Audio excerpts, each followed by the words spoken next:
You are listening to Fantha Tracks. Because of the following special program, Wonder Woman and the Incredible Hulk will not be presented this evening.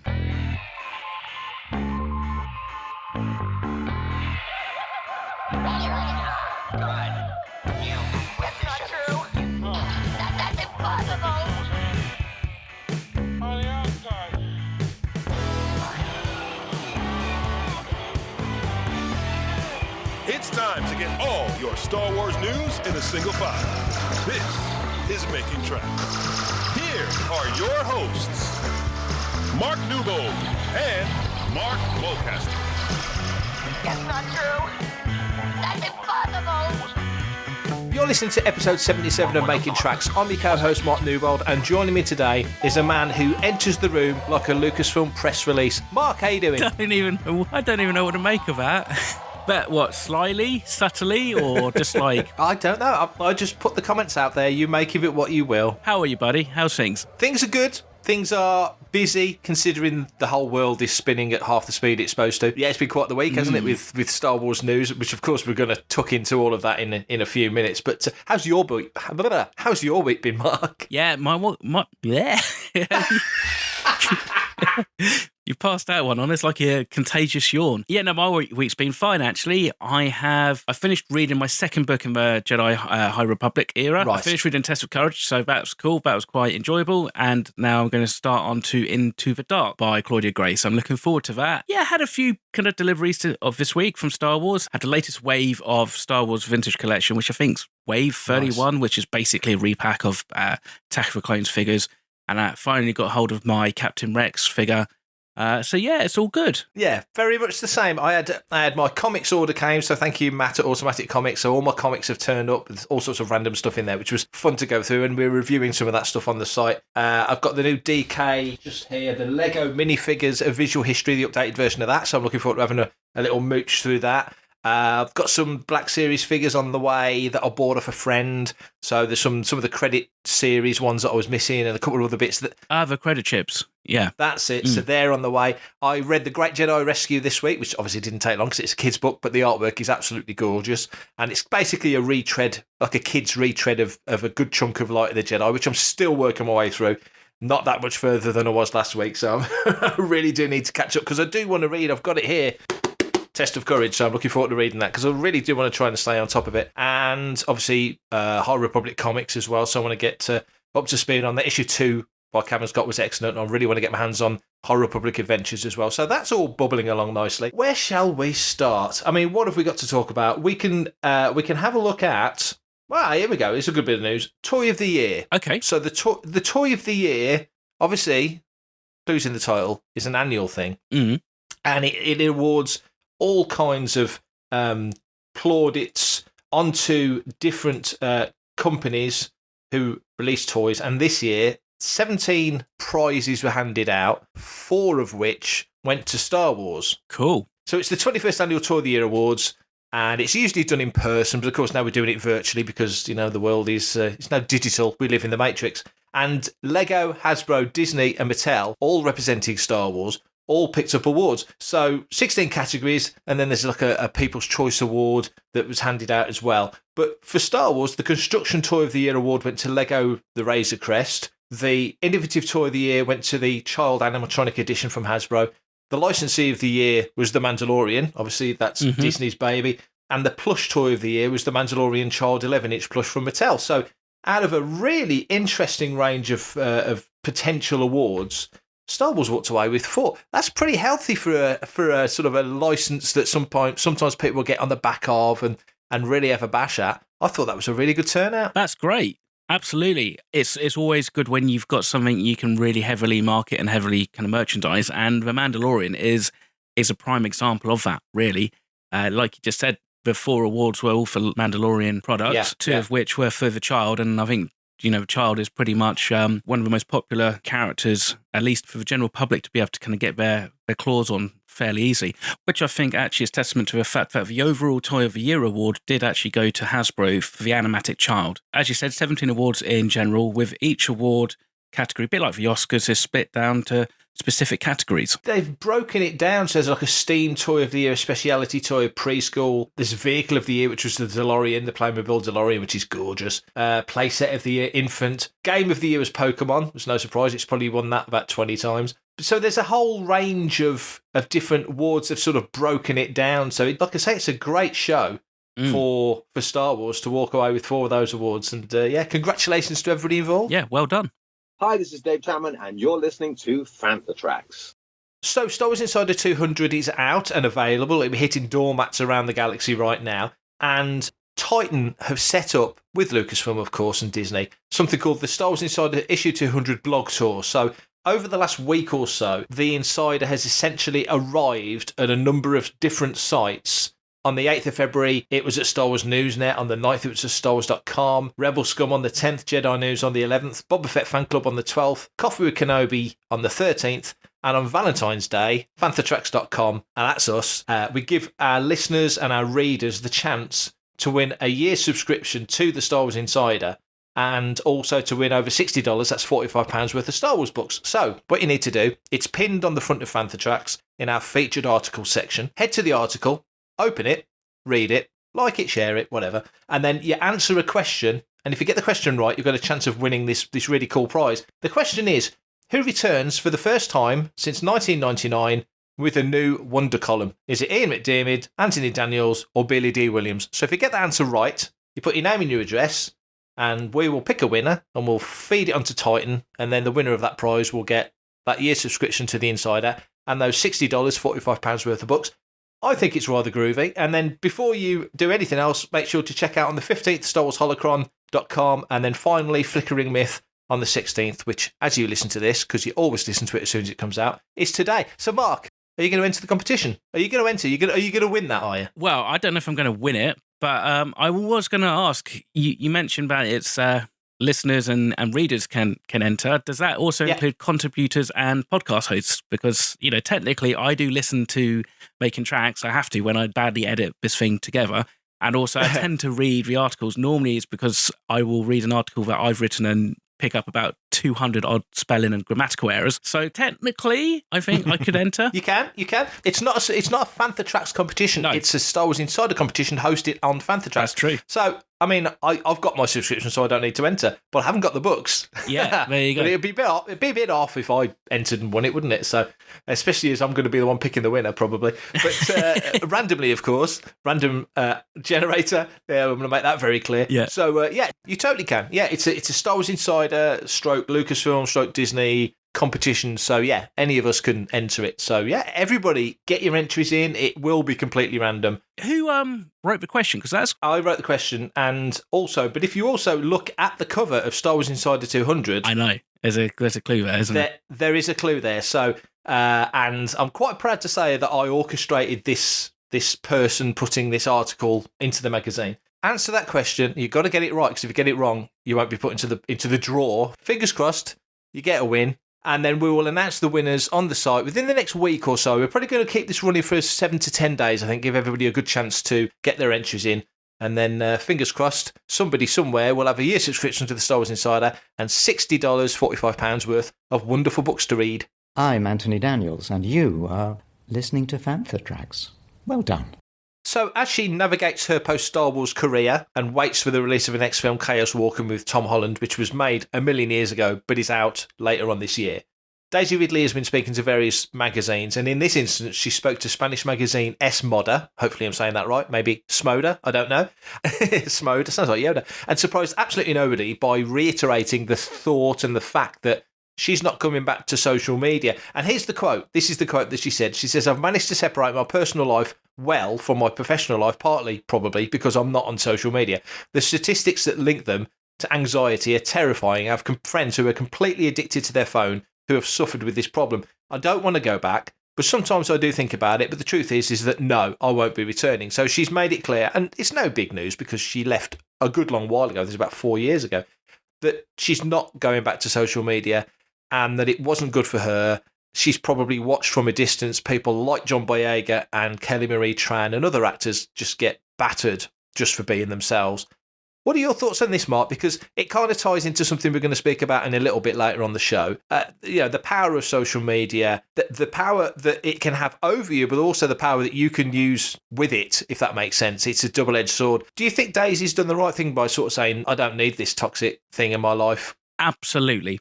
I think if that's how she feels, then absolutely. I think it's quite savvy to be able to kind of take that step back and go, actually, you know what? I don't have time for this. I just don't want the hassle. Then I think that's good. And I think it's good for her to have spoken up and said this. You are right. There are pros and cons to everything. And I think also when you're a public figure and if you've got control of your own social media accounts and stuff, like most of them do these days, then I think you've got to be on it. You've got to be thinking about what am I saying when I type this? And this definitely comes on to what we're going to talk about in a minute. What is going to be the impact of if I make a comment about something completely random, and how does that affect? Obviously, and actually, to be fair, this also comes down to podcast hosts, if I'm honest. Yeah. Just because you can doesn't necessarily mean you should, okay? Yeah. So Yeah. There are some actors who are great and have done amazing work by using the power of social media, and then there's other people who have used it to really a negative effect, either on themselves or on society or at least the fandom. So I don't think for a minute that she feels like she now needs to be pressured to be on social media. I think well played to her, fair play to her. It's tough, I think. We did have that, and she was a young lady when she first came onto social media and first came into Star Wars. You forget it's sort of 7 years ago. Simon Pegg posted he's back in the UAE to film Mission Impossible 7 and says, I'm back on the sands of Jakku. I was last here 7 years ago. And I think it's 7 years ago. Crazy. But it was 2014. Well, Daisy's 28 now? She was 21 then. So, she does this whole thing. Her whole life has changed. And John, their whole lives have changed. They've gone from being sort of little known to being super well known in the biggest movie, it was the third biggest movie of all time by the time it was done after Titanic and Avatar. And so just incredible fame, and then to have all that stuff thrown at them. And with Daisy, it's a shame because she would share all these cool little things, and she's a fun, sparky lady, and she's interesting. And she mentions in the interview about the comments that were made about her being a bit too forward and a bit too intense and stuff, which is, I think the first time she talked about it, she was a little bit taken aback, like, really? Is that how people see me? But now she's a little bit more firm of like, almost, well, tough, that's just how I am. I like that. She shouldn't have to change. So I like the fact that she's a little bit more, that's how it read to me anyway, a little bit more, screw them, The kangaroo court of social media now means you only need to put your foot in it once and you're done, essentially done. And there's varying levels of degrees of putting your foot in it. No, I speak for myself as, so me, we talk casually to each other and we just talk freely and say whatever we think, however we want to say it. But then when you're speaking publicly on a podcast or doing something else where you're front-facing people, your language is different, your tone is different, Totally. you're just different. And I'm very conscious on social media that I'm not only representing myself, but I'm representing Fantha Tracks, and I'm also, to a degree, representing The Insider because it's something I've done for such a long time. And so I don't really want to be, saying things that are contentious that could bring those things into, not disrepute, that's not the right word, but, we all should be able to say what we think. But I'm 50 next month, so I'm of an era where you don't talk religion and politics. That was a give. You just don't. It never leads to anything good. It just kicks up arguments. And so generally on social media, that's not things I would talk about. And that has expanded now, I think, to a lot of other social conversations that it's not my place to talk about a lot of things because I've not got experience of them. I've only got a basic understanding of a lot of the elements that go into these things. And who benefits from me shouting my mouth off about stuff? I tend to stick to Star Wars or film or music or sport.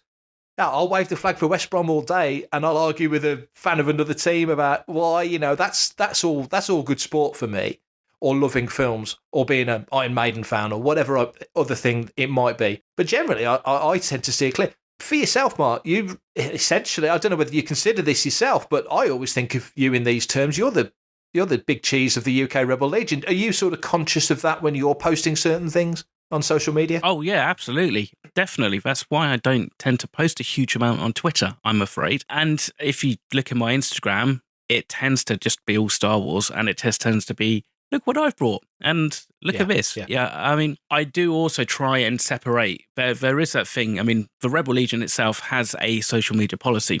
So therefore, I always try to abide by that. But at the same time, we have our own social media feeds, and unless it's something that I think warrants me kind of sharing from more like a personal perspective, I don't tend to share Rebel Legion stuff on my own page. Again, it's just how I think it is. I think there's clearly defined lines of communication as far as I'm concerned. It's kind of a shame, and this really does go into the conversation about we could possibly have about Gina Carano, but it does come down to that whole debate upon free speech versus speech with consequences. And I think that's where a lot of people, and especially with social media at the moment, conversation and a debate about. It's like, yes, you are entitled to say whatever you want, but you also then have to be aware that there may be consequences because of what you said. And that is basically, I think, it comes down to in a nutshell. The problem is that with Star Wars and with Daisy and John, and look at Kelly Marie Tran, it wasn't the fact that they were being attacked for stuff that they were saying. It was basically they were being attacked because of the characters they were playing and because they were in a new Star Wars film, which for some fans, they weren't happy with. And I think that is the danger of social media. And it's a danger and the risk. And I think any actor, really, who is now coming into the spotlight and is working in films, they have to be prepared. But you either need to be savvy enough to be able to use social media to your advantage, or I think you're almost better just to stay well away from it. And therefore, you can't necessarily kind of find yourself under fire. Because I think if I was probably somebody famous, and if I was in a Star Wars film and somebody attacked me on social media, I would find it really hard to not bite back. Yeah. I think if you're on social media, and I mean, how long's Twitter been around? As we record this, it's my 12th Twitter anniversary, so 2009. And I think Twitter started the same year as Facebook, 2008. So it's been around, 12, 13 years, which is a fairly significant amount of time. But nevertheless, I think us as consumers and users of the platform, using it for whatever we might use it for. For me, it's predominantly related to the site and stuff like that. But if you're an actor, you would look at social media and go, you know, I've been in a hit show or I've been in a hit film and I can generate 1 million followers, like you say. Or if you're somebody like a Ricky Gervais who's got 8 or 9 million followers, who's richer than God and doesn't really give a stuff what people think. So he can say and post what he wants and not get too twitchy about worrying about the replies. He probably just blocks and moves on because that's kind of his kind of thing, if that makes sense. I'm picking him as an example. Somebody I follow and enjoy very much, by the way. But then there may be others like Marina Sirtis from Next Generation. There you go. It's a Star Trek thing for the day. She as a character, and I've interviewed her and I've watched her for years. I think she's wonderful. She's not backwards at coming forwards in letting people know where they've stepped out of line. I've seen her do it at the Albert Hall on stage. She chewed somebody out in front of 5,000 people, and it was a thing to behold. And the guy was asking for it because he was a sleazebag, and just things like this that certain people will enjoy the combative nature of social media and others will shy from it. And it depends on the person, I guess. And so I would imagine people, let's pick Daisy, for example. She probably thought, and probably so did her advisors, very quickly you're going to gain 1 million followers. And that's a great way of letting people know what you're up to because you're going to want to do other projects apart from Star Wars. So this is a really good tool to let people know what Daisy's about, and other work will come off the back of this. And then suddenly all the sleazebags of social media come out and start attacking and start baiting and start hitting. And like she says here, I'll quote it again, the statistics that link social media sites to anxiety are terrifying. I've got friends completely addicted to their phone who have suffered with this problem.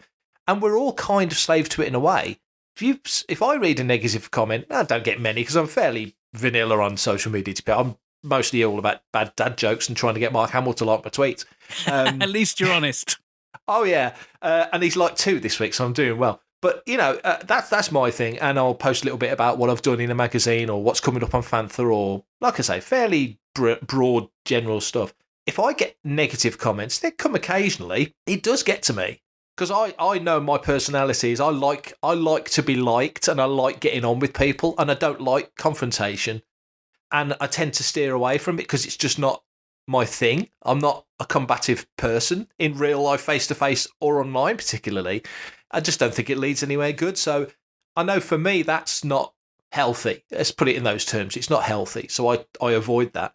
If you're an actor, in terms of visibility as well, you've got a lot more on the line, and that definitely goes into our next conversation. You've got a lot more on the line to lose. You've got a public perception to either sustain or to damage if you do things wrong. And there's two sides to every argument, of course there is. And increasingly, we're living in a fractious world and a fractured world where, the camps are getting further and further apart. It just seems like, and I'm agreeing with you as we roll out of this particular topic, I think she's done the right thing to stay off. I think it also gives her a little bit of mystique as well. If you want to read about Daisy, you've got to buy a magazine, or you've got to click on a particular website, or get a Fantha Tracks, because we try and cover as much as we can. But you know what I'm saying? She's not as easily or readily available as she once was. You couldn't get into a Twitter conversation with her now because she's not on there. So it does give her a little bit more mystique. I don't think that's necessarily a bad thing. For everything in one location, daily news, reviews, interviews, podcasts, video, and social media feeds, bookmark FanthaTracks.com for Star Wars news 24/7, 365.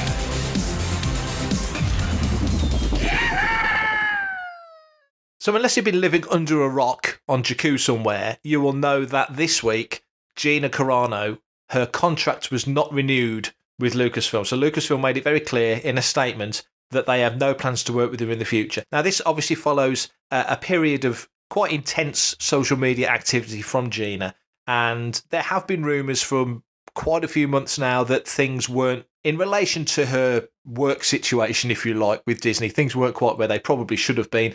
A lot of shows been announced, there's a lot of stuff coming our way. We all assumed and thought that perhaps she would be part of that. But let's just read that quote from Lucasfilm. Gina Carano is not currently employed by Lucasfilm, and there are no plans for her to be in the future. Nevertheless, her social media posts denigrating people based on their cultural and religious identities are abhorrent and unacceptable. Now, that is a very, very strong statement. The use of the word abhorrent from a Disney, a company that's part of the Disney empire, is very, very strong. And she was dropped by her agents within hours of this all happening.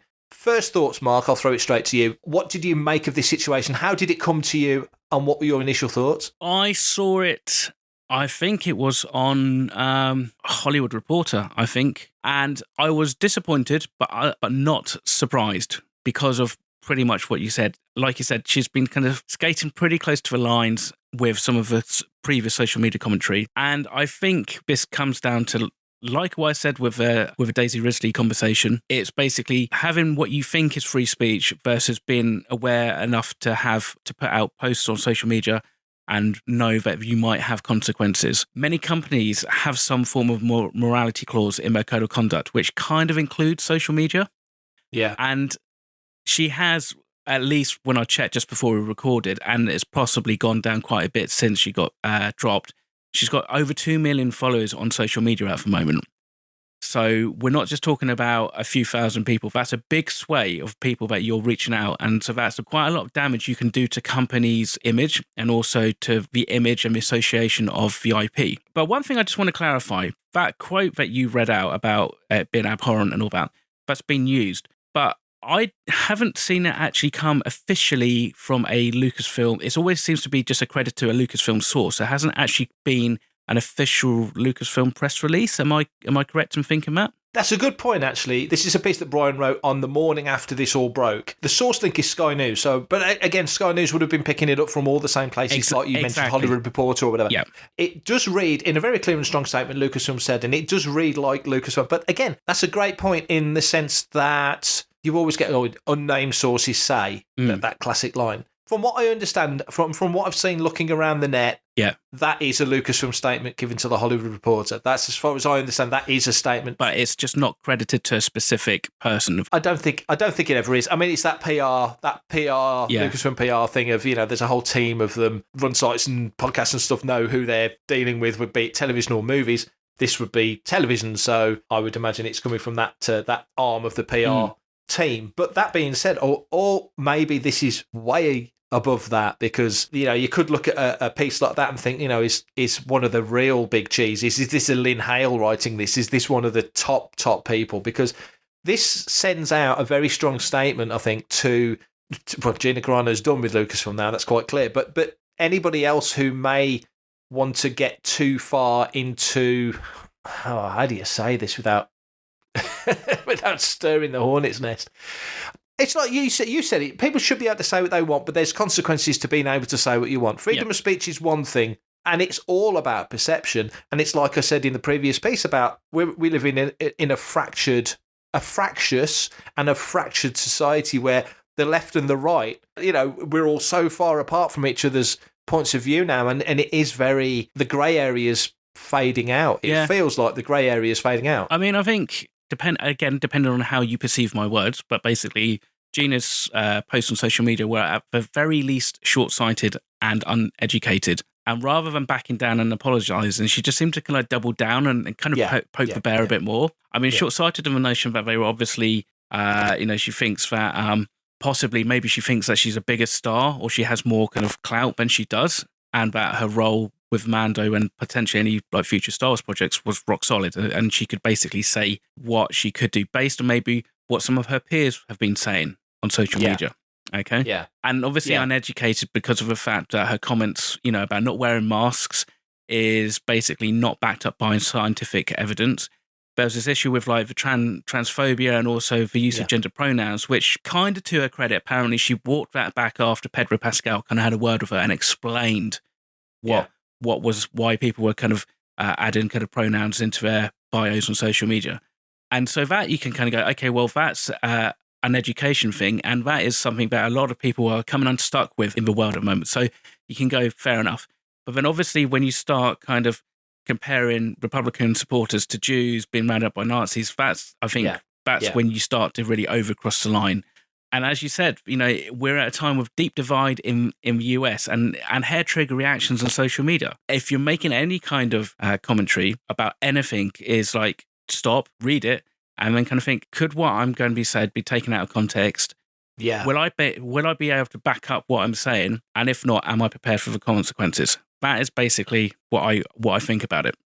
I agree. And as you're saying that, something dropped into my head. A 1974 episode of Fawlty Towers, where Basil Fawlty takes a bump on the head and he's walking around the calf, basically saying, "Don't mention the war. Don't mention the war." Yes. And and we were brought up because our granddads fought in the war. Yeah, both mine did. He was captured twice, escaped, the whole thing. He was there for Malta. He was there for the whole thing. So it was a case of, because it was traumatic and not something that people wanted to discuss, don't mention the war. And I look at this comment here, and Brian wrote it beautifully. In the past 24 hours, she has compared hating someone for their political views today to being Jewish under Nazi rule. Millions of Jewish people and other minorities were executed at the hands of the Nazis during World War II. So she's made a parallel point. We're all allowed to make analogies, but like you say, pick your poison. That is a really incendiary comparison to make. There's so many other ways she could have compared,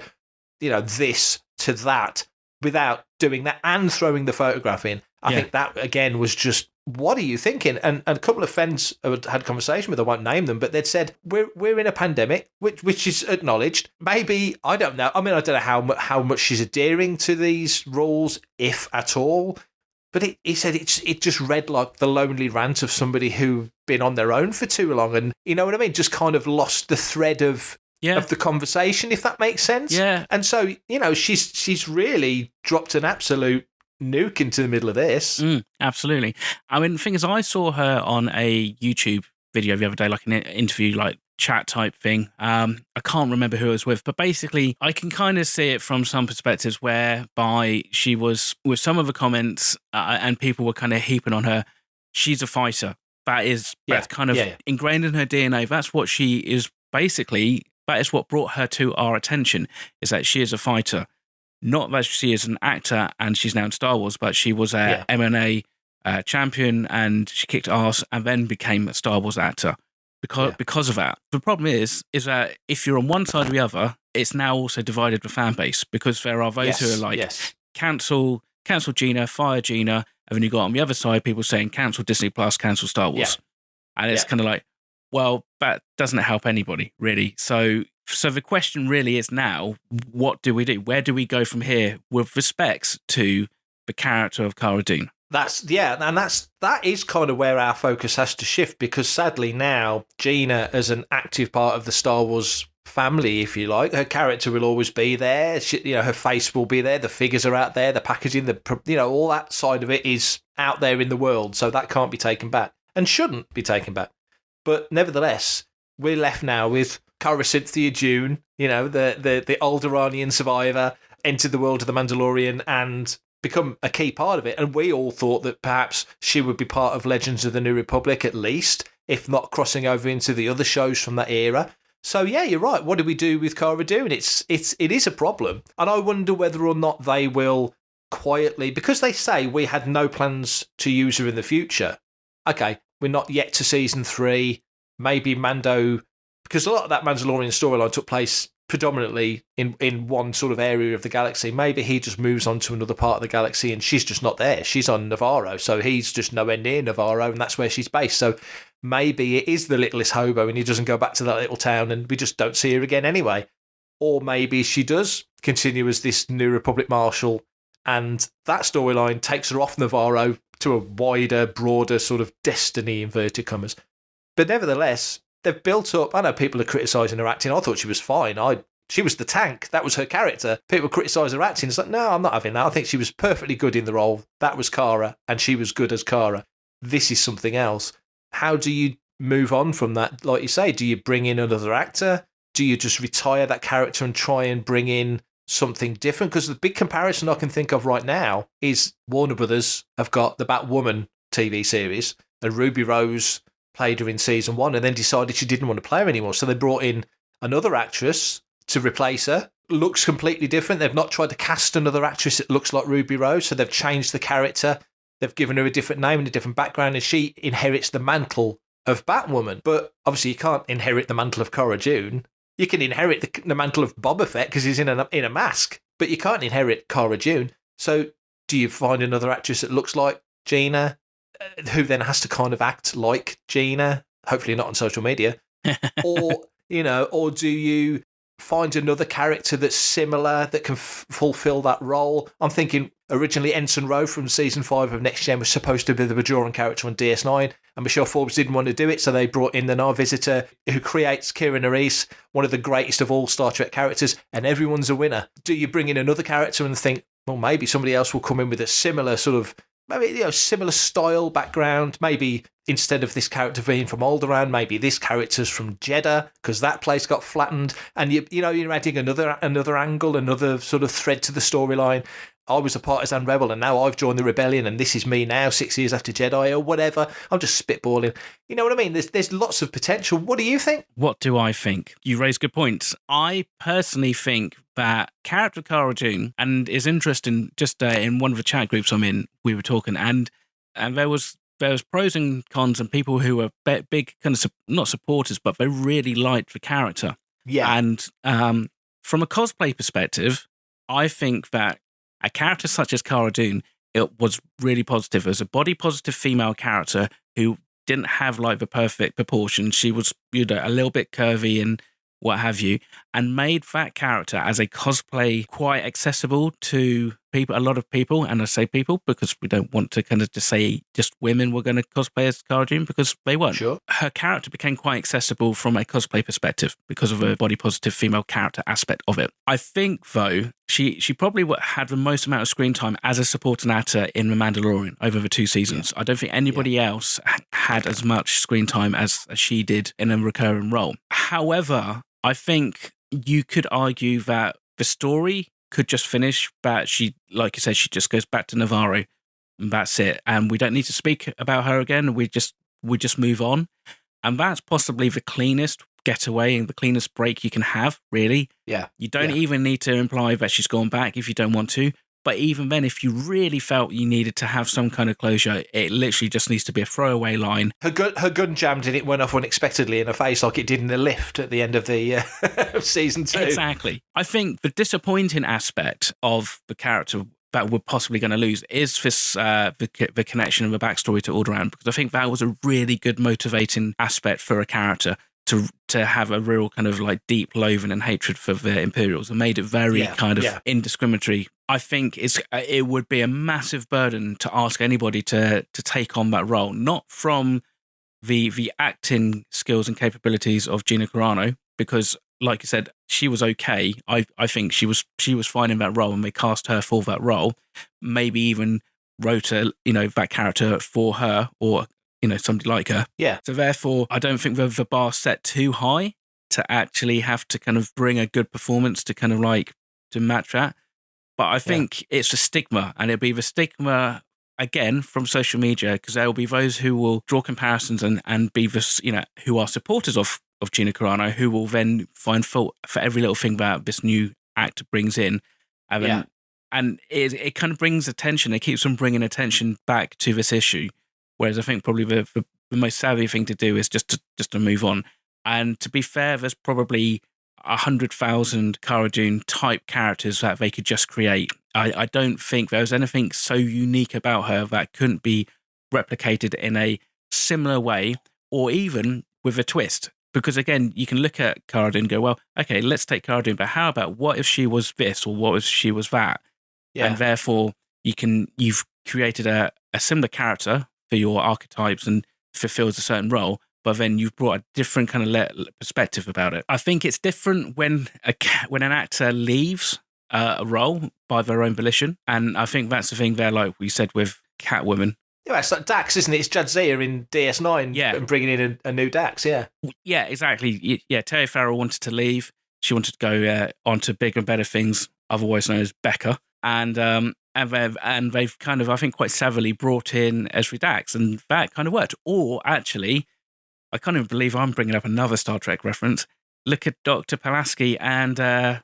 Crusher. Dr. Crusher. I mean, and because didn't Gates McFadden get fired? Yeah. I think that it wasn't working, and she left for the season, like you say, and they bring in Diana Muldaur, hugely underrated character, and then I think they all realised they wanted Crusher back, so I think it worked out well. But that season 2 was interesting because of it. I'm Gareth Edwards, and you're listening to Making Tracks on Fantha Tracks Radio. I love what you're saying, though. I mean, in my head, I'm thinking, as you're talking, I'm thinking, well, Kara's like, if you're rolling up a classic D&D group to go and do a dungeon bash, you want your barbarian, you want your tank, don't you? You want your big hitter. Yeah. And Kara feels like she's the Baze Malbus character. She's a heavy artillery, really. Yeah. Rebels had a character like that, and Bad Batch has got a character, Wrecker, isn't it, the big guy? And, you've got these characters in different groups. You could argue in Star Wars, classic Star Wars, it's Chewie, he's the muscle. And whilst I'm reasonably confident that whoever replaces or succeeds Gina, if they bring a new character in, will still be a woman, I don't think they'll bring in a male big bruiser character, because I don't think it won't be as interesting bouncing that off Mando. I think because she's got, I'm going back to what you just said about that, she's fairly straightforward as a character. Having an Alderaanian survivor in Star Wars is, it's not crazy out of bounds sort of concept, because we all know what Alderaan's about. Even people who are only peripherally knowledgeable of Star Wars will know Princess Leia's planet got blown up and stuff like that. So there's a whole aspect that you can explore there. There are other occurrences of things that happen around the galaxy you could work things in. I don't know. I mean, I'm saying this, as I'm saying it, I'm not entirely convinced. It depends what they need in terms of supporting cast for whatever Din Djarin does next. Whatever Mando does next, does he need his Magnificent Seven now? You kind of feel like the Magnificent Seven kind of culminated at the end of Season 2 with the rescue, getting Grogu back. That was the team to do that. Now he goes off on a new mission, because it does feel like the focus of Grogu now. Grogu's with Luke and R2, and you kind of think maybe Ahsoka will come into that. This is all hypothesis, and Rangers of the New Republic is more of a how do we police the galaxy kind of feel, that's that, because they set up Cobb Vanth as a marshal, they've set up Kara as a marshal. That marshal concept was never that well defined before. Now it feels like a thing. It's obviously the Star Wars version of a sheriff. They're sort of spreading the net a bit there. Do they need Kara as a character anymore? Who's to say? I mean, Lucasfilm has said we've got no plans to use her in the future. But without this blowing up, maybe she would have never come back anyway. Maybe that was it. Well, yeah, exactly. There was that at the online premiere for season 2 of Mando. The way she kind of talked, the kind of inflection that she used, it sounded like somebody who had basically finished with a production, a bit like an actor at a premiere on a film. They've, their role has been wrapped. They've done all their acting, so they're now just kind of like almost slightly looking back on a positive process. It kind of felt like that, and maybe maybe that does actually play into her headspace as to thinking that she wasn't actually going to be doing anything more with Disney and Lucasfilm, so therefore she could maybe up the commentary and the rhetoric, shall we say, for lack of a better term, on social media, thinking that actually I'm not doing anything more with Star Wars, so therefore, it doesn't matter what I say. I don't need to toe that corporate line anymore. Which makes it a lot easier for Lucasfilm to put some distance between themselves and her then, doesn't it? Absolutely. If that's the case. Yeah, exactly, precisely. I mean, obviously, there's only mere speculation, and nobody who has come out and officially said, or even, I think, unofficially said that she was definitely attached to the Rangers of the New Republic series. We all assumed that. And obviously, there's enough overture in the season 2 of Mandalorian to suggest that she probably would be. But then, for all we know, she could have just been a bit part character in that, and she may have just made a couple of appearances. She could have just been that crossover link to kind of get you slightly comfortable with a semi-familiar character, but you basically then working with a whole range of new characters. I mean, we don't know. And we may never know about that, to be honest. But I think that kind of character would be quite easy to write and do something different. I just don't see a recasting it even on the cards, to be honest. So I don't even think it's worth kind of speculating. And I've seen people kind of speculate, they should get so-and-so and that. But I'm like... Lucy Lawless was the name that came seems up a lot, to come out, a lot, which is kind of like... And that, interestingly, a lot of people are saying, but she's too old. But actually, she's not that old. She's only 52. It's just the fact she's been around for a long time. So she feels like, she's been there.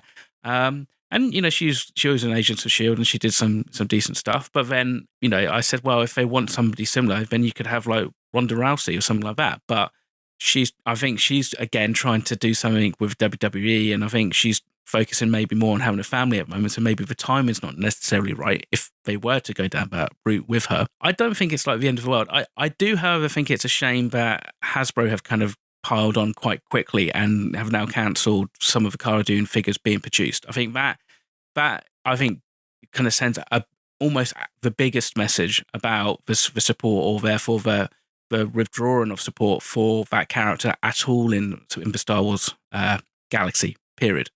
True. But just on that slight left turn there, I will say a huge amount of what Hasbro does, down to picking what characters come out and just every element of marketing, most of it is dictated by Disney. So I would imagine that at some point Disney would have said, stop making that character, because you've got, we mentioned it before we started recording, you've got the whole, the rights and licenses element of likeness. A lot of these actors, Carrie said it forever, didn't she? I signed my face away to George Lucas in 1977 or whatever. That's why she turned up as a shampoo bottle and all that stuff. Yeah. So, if Lucasfilm and Disney want to keep making Cara Dune figures that look like Gina Carano, they can, but also by the same point, they can stop making those figures. And on eBay now, those Black Series Cara Dune figures are sort of 50, 60, 70 quid now, all of a sudden, because, Yeah. And I think it's a similar thing with this. I understand the retro collection figures will still be coming out, but then a Black Series figure with that photoreal sort of sculpture, you look at that closely, that's Gina Carano. You look at the retro collection figure of Cara Dune, and it's like, that's Cara Dune. Yeah. Because it doesn't really look like, you know what I mean? They've got that sort of style, a bit like a Funko Pop almost. That's a bad analogy, but you know what I'm getting at. So I think there's definitely different angles of in terms of the marketing that could come into play over the next few weeks. I think, like you said, with the retro figures also, they're due to come out like in just over a month's time. So maybe it's just down to also the fact that, there's a character that they would have to remove from a wave, and therefore you're one character light in that pack, and that will then potentially have an impact on obviously the price of a wave, and then how the shop vendors and all that have to deal with pre-orders and people who've paid up front and stuff. It would probably be quite messy, I think. Whereas obviously if this is a case of like, right, okay, we're going to stop production on any subsequent and future Cara Dune figures, and any that are out there floating around still on store shelves and that, then they're fine. They'll make their way onto eBay and scalpers and stuff. But then that's kind of fine. I think it shows potentially the absolute risk that you take. I think more than anything, when you do start to speak your mind a little bit more than possibly you should do, without, like I said before, thinking things through. It would be interesting to know what the breakdown of her like followers are in respects to like how many of them are, shall we say, Star Wars fans compared to, let's say, how many are MMA fans. Because going through her comments, mate, you could see clearly the Star Wars fans who, have commented and shown their disdain for what she said. Some of the MMA fans seem to be quite supporting her and behind her. So it's polarizing, and it's polarizing already, which is just a shame. Hopefully this will just kind of move pretty quickly into the background, and we can focus on more positive aspects of the Star Wars galaxy. Absolutely. So Gina moves on into the horizon, or over the horizon, to make a film with perennial bear poker Ben Shapiro. But I think we can conclude really by saying Daisy Ridley got it right. Social media isn't a good tool if you're using it well. If you're not using it well, she's the smart one in this whole conversation. And also, just to finish off, I think if we can bring in Xena Warrior Princess, or otherwise known as Ron Swanson's wife, into the show, then I think we should do it. I think that would be a nice way to move on from what has sadly turned out to be a bit of a mess. So I think on that note, we shall end this week's episode. But if you've got anything you want to say based on any of the conversations me and Mark has had over this week, or anything else, if you've got a question you want to send a listener's question or a listener's voicemail, by all means send it in, and Mr. Newbold's going to tell you how you can get in touch. I am. If you want to be a part of the action and stay updated on all the latest Star Wars news, visit fanthatracks.com or check out the free Fantha Tracks app in the App Store to follow us on your mobile device. You can reach out to us and send in your listeners' questions by emailing radio@fanthatracks.com. Obviously, we've talked about quite a few interesting and potentially contentious things today, but if you've got an opinion on that, please do send it in. We will talk about it. Comment, like, and share on any of our social media feeds @Fanthatracks, and be sure to subscribe, leave a review, preferably a 5-star one, please, on Amazon Music, Audible, Apple Podcasts, Google Podcasts, Spotify, or your podcatcher or smart speaker of choice. And as always, thanks to James Semple for composing the Fantha Tracks intro, Adam O'Brien for our Making Tracks opening music, and Mark Daniel and Vanessa Marshall for our voiceovers. Good morning, Tatooine. We'll be back, not quite yet. As soon as it is, we'll make a big fuss about it on Fantha Tracks and here on the podcast.